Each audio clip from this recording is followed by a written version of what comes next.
하루에 피해자가 10명이면요 30만 원씩 들어오면 100만 원이에요. 한 달로 따지면 얼마입니까? 보이스피싱에 대비된 다음에 휠피싱과 같은 일을 하는 거예요. 그래서 휠피싱입니다. 안녕하십니까. 저는 대한운전공제의 한민수 이사장입니다. 지난번 길동 하이브 아파트의 주차 시 휠기스 사고를 유도해서 현금 합의를 하는 피해 사례를 입으신 대리운전 기사님들에 대한 피해 의견을 담은 영상을 한번 올려드렸습니다. 물론 있을 수 있는 일이기는 하나 특정인을 통해서 계속 반복적으로 동일한 장소에서 일어나는 이러한 일련의 사안들이 상식적이지 못하고 경우에 따라서는 충분히 범죄가 될 수 있다. 이런 차원에서 저희 대한운전공제회의 법률 자문을 하고 있는 법무법인 온담의 최승호 변호사님을 통해서 이 부분에 대해서 저희가 집단 고소를 진행 중에 있습니다. 법률적인 부분들에 대한 의견도 한번 들어보고요. 실제 범죄 사실과는 또 다르게 대리운전 기사님들에 대한 실질적인 처우 개선을 위해서 이 사안을 바라보는 관점을 또 어떻게 생각을 하고 계신지 대한운전공제회의 노정열 정책이사님을 모시고 얘기를 들어보고자 합니다. 가보시죠. 자기소개 한 번씩 해주시면 감사하겠습니다. 네, 법무법인 온담의 최승호 변호사입니다. 반갑습니다. 제가 이제 대운공의 자문 변호사를 하겠다라고 한 이유는 법의 사각지대에 있는 대리운전 기사님들의 권익보호를 위해서 이것은 사회적으로 좀 필요하지 않은가. 꽤 오랜 시간 동안 많은 논의가 있었는데도 불구하고 아직도 제도권 하에 들어오지 못하고 있는 법이 보호받지 못하고 있는 그런 어떤 운전기사님들의 좀 권익보호를 위해서 저희가 또 한번 힘을 합쳐보자라는 취지에서 이제 좋은 일을 하시니까 제가 대한운전공제에 조금 도움을 드릴까 해가지고 또 자문 변호사가 합류하게 됐고요. 또 중요한 사안이 이번에 터졌잖아요. 어제 바로 채널A에서 대리기사를 부른 모 사람이 수백 번 특정 아파트 건물을 드나들었는데 바로 멈추라고 하면서 대리기사한테 고급 외제차에 휠을 긁었다 그래가지고 얼마나 깜짝 놀라겠어요. 벤틀리 벤츠 이 정도의 고가의 외제차를 운전하는 사람인데 자기 소유도 있고 렌터도 있는데 결국에 이게 보니까 한두 번이 아니라 외제차 휠을 긁으면 그것만 해도 사실 원상복귀 하려면 몇백씩 들어가잖아요. 그 약점을 잡아가지고 이 문제의 사람이 대리기사한테 즉석에서 20-30만 원씩의 현금을 받는 걸로. 한 곳에 가면 남성 한 명과 고급 외제차가 기다렸고 주차장 진출입이 막 끝나면 문제제기가 시작됐다는 게 공통된 진술입니다. 휠 긁었다면서 아니 휠 안 긁었다고 얘기를 했는데도 휠 긁었다고 내려서 확인하라고 그래서 무려 30만 원. 주차를 했는데 갑자기 조석에서 빨리 내려가고 뒤로 와서 그냥 긁혔다고. 자기가 이제 30만 원까지는 되고 그 이상은 이제 안 돼. 그럼 대리기사는 속으로는 야 이거 몇백 개지고 또 몇 차례 쌓이면 나 회사에서도 대리기사 못하고 잘리는 거 아니야? 그 약점을 이용해서 아주 허약한 지점을 제대로 짚은 거죠, 이 사람이. 그게 지금 어제 채널에 나갔습니다. 네, 사실은 저희가 대한운전공제회에 소속되어 있는 기사님들이 아니었으면 이런 부분들 좀 어려웠을 텐데 그렇죠. 피해 사실이 한 곳으로 모이면서 이 사실을 좀 알게 된 거잖아요. 그래서 사실 그 한 피해자가 한 30명 정도 됐는데 30명. 저희한테 이제 보고된 인원수만 30명이었는데 그걸 사실 채널A 기자 다른 사실 방송국도 많이 왔습니다만 채널A 지금 보도 나간 거 기자분이 알아본 것만 해도 그 자리에서 200회 이상의 들락날락 했다 이거죠. 네, 대리기사를 불러서 실제로 딜을 하게 되는 그런 일들이 있었다. 지난 10월부터 이달까지 146일 동안 264번 이 주차장에 들어왔습니다. 우선은 비정상적인 호출이지 않습니까? 저 같은 경우에는 사실 이제 공익적인 일을 하다 보니까 양쪽의 입장을 다 생각을 해봐요. 그래야죠, 물론. 근데 이제 피해자라고 주장하는 대리운전 기사님들이 허위 사실을 만들어냈을 수도 있잖아요. 그렇기 때문에 사안을 조금 더 깊게 들여다봤습니다. 길동에 있는 H 아파트인데 거기는 사실 유튜브에도 많이 나왔습니다만 상당히 진입로가 좁은 아파트로 많이 애초에 설계 자체를 굉장히 큰 차 같은 경우에 어렵게 들어가게. 그래서 실제로 휠이 긁히는 경우도 왕왕 있던 사고도 상당히 좀 많이 나는 그런 아파트인데 그 아파트에 예를 들어서 대리를 부르시면 하루에 한 번 정도 부르시지 않나요?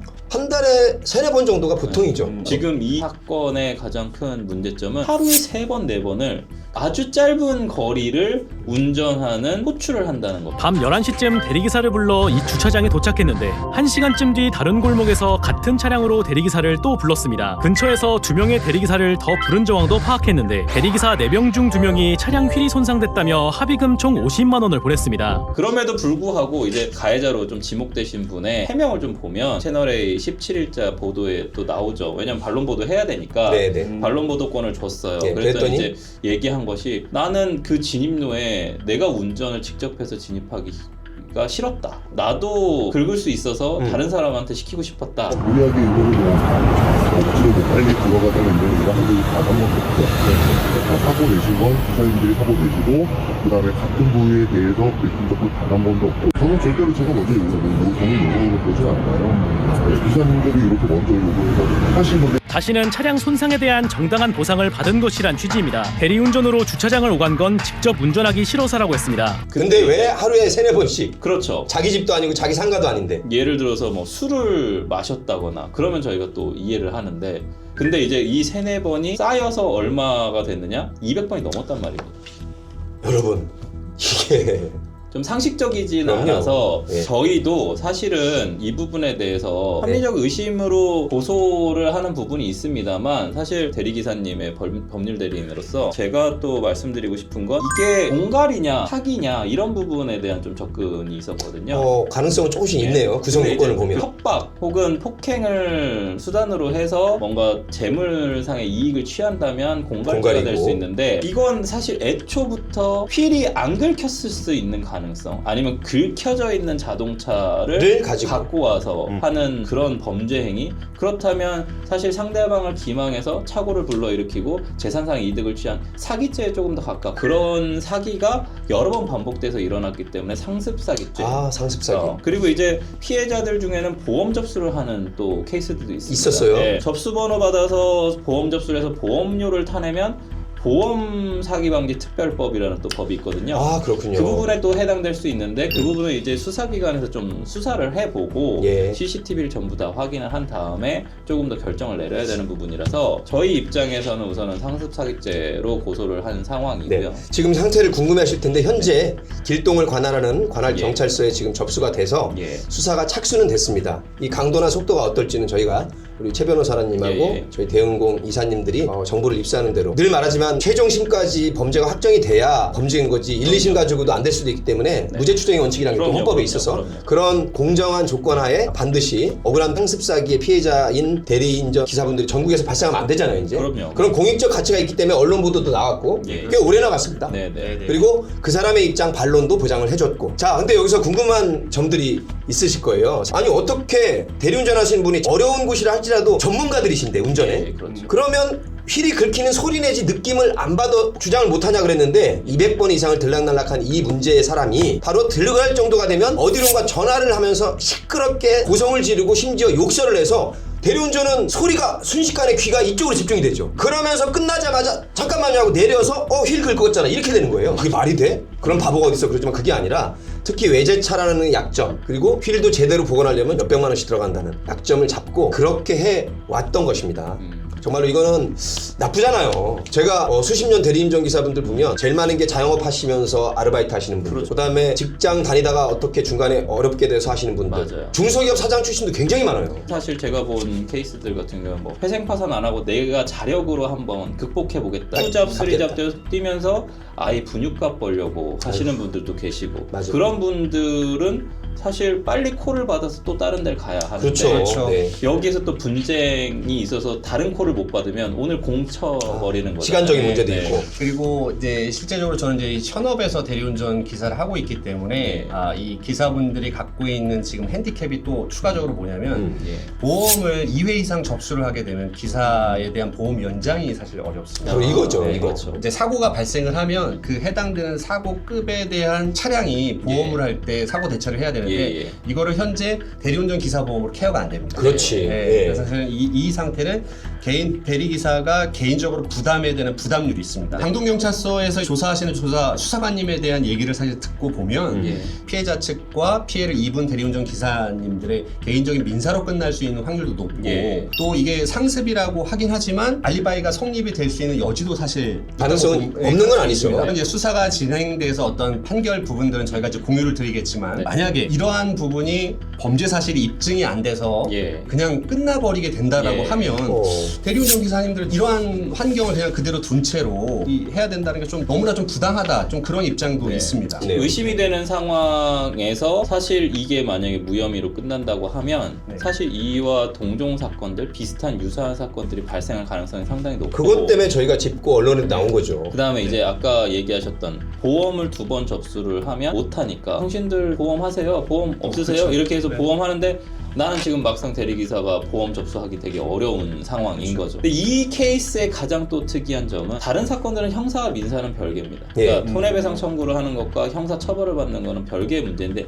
이 사건은 형사 처벌을 받지 않으면 어떤 불법 행위에 기한 손해배상을 청구할 수 있느냐 이거예요. 사건들 같은 경우에 예를 들어서 우리가 간통행위 같은 게 있다고 해볼게요. 간통행위는 형사 처벌은 되지 않습니다. 하지만 지금 현재 손해배상의 대상은 되죠. 가능하죠. 네, 그래서 상간녀 위자료소송, 뭐 상간남 위자료소송 이런 거 하면 손해배상 청구는 할 수 있어요. 민사는 되는데 그러니까 때문에 형사 사건하고 민사 사건 별개인데 이 사건은 휠이 긁혔단 말입니다.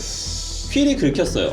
그러면 휠이 긁은 주체가 누구냐? 대리기사여야만 지금 보상이 되는 거거든요. 그렇지. 입증하기 어려운 구조로 시작되죠. 왜냐하면 대리운전 기사님들이 차량을 출발을 할 때 차량의 컨디션을 다 찍고 출발하지 않거든요. 그렇지 않으니까요. 예, 아, 그렇죠. 그런 일반적으로. 부분도 네. 지금의 상태에서 어찌 보면 설계된 구조로 볼 수도 있는 겁니다. 그래서 제가 말씀드리고 싶은 건 이거예요. 사기죄가 성립을 안 하면 불법행위 자체가 성립을 안 하기 때문에 아유, 참. 그러면 민사상 손해배상도 못 받는 못 받는 구조예요. 거죠. 사관이 얘기하는 것처럼 이거는 민사로 처리하세요 라고 얘기하잖아요. 그렇죠. 근데 민사로 가서 민사법원 판사가 손해배상을 해주라고 판결을 내리려면 이 사람이 불법행위를 했다는 걸 입증을 해야 되거든요. 그렇지. 근데 그 불법행위가 뭐냐 이거예요. 고의나 과실로 상대방에게 손해를 끼쳤을 때가 불법인데 그렇죠. 이걸 입증하기가 굉장히 곤란하다는 거예요. 고의 또는 과실로 손해배상을 하는 게 사기인지 그렇지. 이 휠은 어쨌든 운전기사가 휠을 긁었기 때문에 심지어 저희 유튜브에도 저희 피해자 의견을 올린 영상이 올라가고 네. 찍는 이 새벽에도 네. 피해가 발생해서 저한테 전화가 된 그렇죠. 제보가 있습니다. 저기- 매일 옵니다. 예, 잠깐만요. 예. 그냥 불현듯 시민으로서 떠오른 건데 네. 우리가 렌터카를 입수하게 되면 우리가 돌면서 다 이렇게 사진을 찍어놓지 않습니까? 예, 예. 그리고 받는 사람도 렌터카 그 직원이 와서 상처가 없는지 확인하거든요. 예, 예. 그렇죠. 근데 바쁘긴 하지만 지금 이렇게 될 바에는 정확하게 휠링과 바퀴 부분을 찍으면 사진은 확대하면 드러난다고 저는 보거든요. 네, 대리. 아니 이렇게 억울할 바면 당일 바에야는 사실은 그거 한 3-40초면 찍을 수 있을 것 같아요. 오죽하면 이런 생각이 떠올랐어요. 전 그 생각도 했습니다. 네. 대리기사님한테 네. 바디캠을 설치해야 된다. 예를 들어 네. 대리기사님들 폭행하는 경우도 있고. 아, 있죠. 예. 대리를 부르신 분들은 대부분 술을 먹고 부르시는 그렇기 경우들이 때문에. 많아서 네네네. 운전자 폭행 사건들이 또 있거든요. 운전자 폭행은 사실 특가법 위반이라서 엄청 크게 처벌받는데 그렇죠. 또 예방할 수도 있고, 그 다음에 방금 얘기한 것처럼 바디캠이 있으면 차를 한 바퀴 돌고 타면 차량이 찍혀 있겠죠. 아, 실제적으로 이 조도 자체, 그러니까 주변의 그렇죠. 등에서 어두울 때가 많잖아요. 어두울 때는 특별이라든지 이런 거에 대해서 또 명확하게 어렵죠. 체크하기가 사실 어렵고요. 결정적인 부분은 또 뭐냐면 예. 황금폰이라고 해야 되는지는 모르겠지만 그 피해를 입은 기사가 배정이 되면 콜을 취소합니다. 한번 피해를 입었던 기사는 그렇죠. 아이고. 매칭이 되면 그 고객한테는 이 기사에 대한 부분이 뜨거든요. 아. 그렇게까지 되니까 이거는 너무 악의적으로 제가 변호사님한테 한 가지 만약에 수사가 진행이 된다라고 네네. 쳤을 때 피해를 입힌 이 사람이 갖고 있는 계좌 말고도 서너 개의 계좌를 더 썼다라고 맞아요. 하거든요. 저희도 만약에 그래요. 이제 수사하는 입장에서 네. 이 계좌에 대해서 조사할 수 있습니까 없습니까? 당연히 할 수 있죠. 아니, 범죄에 네. 이용당한 계좌면 당연히. 그렇다고 해서 그거를 범죄에 대한 인과에 대한 증거 자료가 그러니까 되진 않죠. 범죄가 되는지 안 되는지 따져보려면 예. 결국은 증거를 면밀히 판단해야 될 것 같아요. 그리고 그 증거는 수사기관만이 접근할 수 있는 방식으로 네네. 뭐 압수수색을 한다든지 아니면 뭔가를 증거를 확보해서 얘기를 한다든지 그 부분이 있어야 당연히 피고소인에게도 추궁을 할 수 있고 그렇죠. 왜 이런 행동들을 하게 됐는지에 대한 질문을 하게 될 겁니다. 물론 다 해명을 해내고 그냥 정상적인 진입이었는데 매번 긁었다. 그리고 이제 지금 저희는 피해자가 30명이니까 그런데 만약에 200회를 들락날락하면서 그 200번 모두가 사실은 저희한테 보고되지 않은 그렇죠. 그 170번 넘는 그 횟수 금액이 수치되는 20만원 30만원이 계속 수치되는 그런 형태의 계좌 내역이 보인다면 그건 또 합리적인 추론을 넘어서 거의 확정적인 객관적인 증거라고 또 볼 수 있죠. 지금 변호사님께서 말씀하신 것 중에 더 핵심은 뭐냐면 이 부분을 내가 피해를 입혔기 때문에 그 부분에 대해서 응당 협의가 된 거로 그럼요. 그냥 생각하고 그냥 일반적으로 대리운전 하시는 분들이 훨씬 더 많을 수도 있습니다. 네. 예, 그런 상태이기 때문에 이런 부분들은 좀 면밀하게 좀 수사를 진행하는 쪽이 되었으면 하는 바람은 있는 한 거죠. 명 한 명의 대리기사는 이게 범죄 행위인지 알 수 없어요. 그렇죠. 근데 지금 네. 이 사건이 수면 위로 올라온 이유는 나도 동일한 장소에서 동일하게 돈을 내가 가해자라고 해서 지불했는 동일한 차량 혹은 약간 유사한 차량 저희한테 말씀해주신 30명이 아니라 200명, 300명으로 늘어나고 예. 또 계좌를 오픈을 했더니 그 계좌에 어떤 특정한 날짜에 하루에 솔직히요 하루에 피해자가 10명이면요 30만 원씩 들어오면 100만 원이에요. 한 달로 따지면 얼마입니까? 보이스피싱에 대비된다면 휠피싱과 같은 일을 하는 거예요. 그래서 휠피싱입니다. 우리 국민들이 이 경각심 세 글자 이건 쇼츠네요. 휠피싱이 네. 정말 나쁜 겁니다. 사람을 어떻게 이렇게 궁박함을 이용해서 네. 정말 나쁜 거거든요. 이게 좀 웃음이 나오면 안 되는데 진짜 너무 아니, 신박한 용어를. 정말로 안 되고 네네. 지금 말씀하시는 걸 보면 나머지 분들이 고소고발을 당사자나 제3자가 안 하더라도 수사기관 경찰서는 인지수사를 할 수 있잖아요. 그죠? 그럼요. 예. 저희한테 대한운전공제에 피해를 보신 대리기사님들 언제든지 또 연락 주세요. 있다면 네. 연락 주시면 네. 저희가 더 모집이 또 가능하니까 네. 사건의 진실을 밝히는데 조금 더 도움이 될 것 같습니다. 기사분들에 대한 관점에서 예. 원초적인 것만 그냥 한번 예. 여쭤보겠습니다. 만약 이 수사가 들어가서 판결 나오는 데까지는 얼마가 걸리는지에 대해서도 궁금하실 것 같아요. 그러실 수도 있을 것 같아요. 네. 많이들 궁금해하시는데 이제 고소를 하면 일반적으로 수사는 6개월 안에 네. 끝나거든요. 근데 네. 이제 재판에 공판을 넘기거나 네. 물론 약식명령으로 벌금 나오고 끝날 수도 있지만 네. 공판에 넘기면 재판은 최소 6개월. 에서 1년, 2년, 3년까지 갈 수도 네. 있고 아유. 항소심, 대법원 이렇게 가면 더 갈 수도 있기 때문에 그건 이제 피고인이 어떻게 하느냐에 따라 다르고 예. 그럼 이제 이 사건이 그냥 무혐의로 불송치 결정 내리고 경찰 단계에서 끝난다라고 하면 요즘 이제 검찰이 이런 사건을 수사하진 않거든요. 예. 네. 그렇기 때문에 결국은 경찰 단계에서 불송치로 만약에 무혐의로 끝난다고 하면 빠르면 3개월, 1, 2개월 만에 끝내시는 수사관님들도 계시는데 네. 대부분은 한 3개월 안쪽인 것 같습니다. 네, 예. 이해했습니다.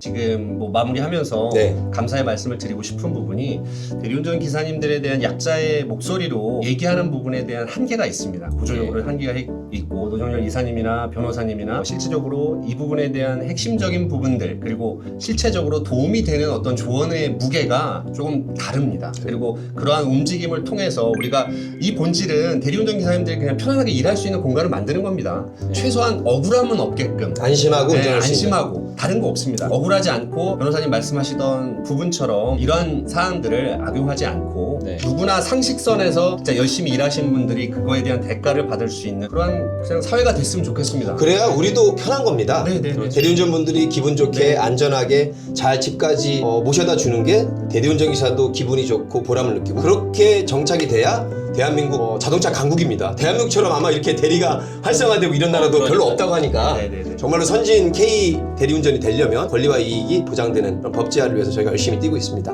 여러분도 함께 마음을 모아주시기 바라겠습니다. 항상 법의 사각지대에 있는 사회적 약자를 보호하는 것이 이 법의 목적이기도 하고 이런 부분들로 많이 보호를 해드리려고 했으나 사실 그 간극들이 분명히 존재해요. 저는 이제 서울에 자가 있는 김 부장 그 드라마를 보면서 거기에 이제 대리운전 기사님을 한번 하시고 사고가 크게 나서 사실은 그것마저도 또 하나의 큰 피해로 또 다가오는 그런 케이스들도 있고 그게 사실은 대한민국 대리운전 기사님들의 현실이거든요. 제가 평소에 가지고 있었던 여러 생각들과 사실은 동일하다. 특히나 대리운전 기사님들이 가장 부담스러워할 수 있는 어떤 법률 복지, 특히나 안전복지, 그 다음에 이제 뭐 건강복지.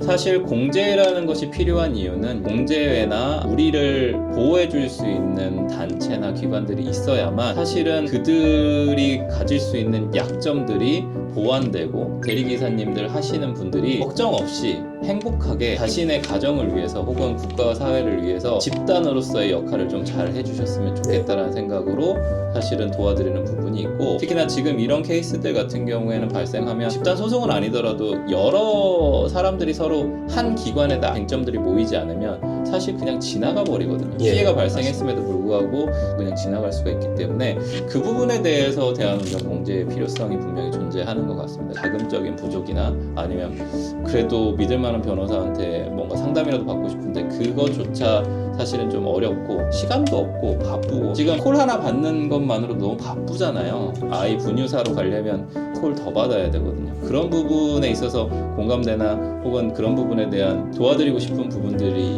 있는 거고 그럼에도 불구하고 기사님들께서 조금은 그래도 저 변호사는 우리의 권익 보호를 위해서 최선을 다해주고 바로 있는 그거죠. 사람이야 네. 라고 인식하시고 저한테 연락 주시면 제가 지금까지 쌓아왔던 노하우들을 기사님들한테만은 그래도 조금 더 성심성의껏 좀 도와드릴 수 있지 않을까 좀 생각이 듭니다. 저희는 다음 기회에 한번 또 네. 초대 한번 드리고 뵙도록 하겠습니다. 자, 오늘 방송은 한민수와 최승호의 삼행시를 지어드리면서 네. 마치겠습니다. 어디부터 할까요? 그래도 우리 스마트하고 잘생긴 그럼. 변호사니까 네. 최고의 변론으로 승! 승리하는 호! 호감이 가는 변호사 최승호 변호사. 감사합니다. 한민수 이사장 띄워주세요. 한없이 사랑하는 마음으로 민초 대리운전자들과 함께하는 수준 높은 공제를 이끄는 사람 한민수와 함께하겠습니다. 노정렬이었습니다. 고맙습니다. 감사합니다.